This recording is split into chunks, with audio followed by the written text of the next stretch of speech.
মুম্বাই এসে যদি তোমরা এই কাজটা না করো তাহলে কিন্তু তোমাদের মুম্বাইয়ে আসাটাই ইনকমপ্লিট থেকে যাবে। Welcome to my another mini blog. আজকের মিনি ব্লগে আমি তোমাদের সাথে শেয়ার করব আমার জীবনের একটা দিন।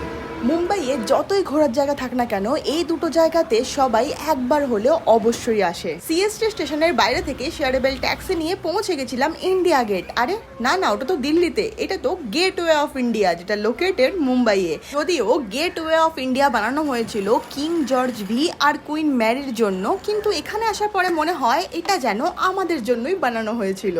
এই এত বছর আগেকার আর্কিটেকচার, যেটা দেখার জন্য কত দূর দূর থেকে মানুষ আসে।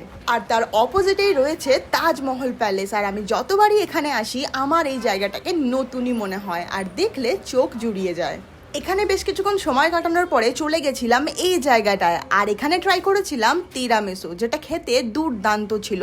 কোলাবা কসওয়েতে লোকেটেড এই জায়গাটার ডিটেলস আমি পরের ভিডিওতে অবশ্যই শেয়ার করব। আর অনেকটা এইরকমই ছিল আমার আজকের দিন। মিনি ব্লগটা ভালো লেগে থাকলে লাইক করে দিও, আর ডিটেল ব্লগগুলোর জন্য অবশ্যই আমার পেজটাকে ফলো করে নিও। আর দেখা হবে নেক্সট একটা ভিডিওতে। আজকের মতো এইটুকুই, টাটা।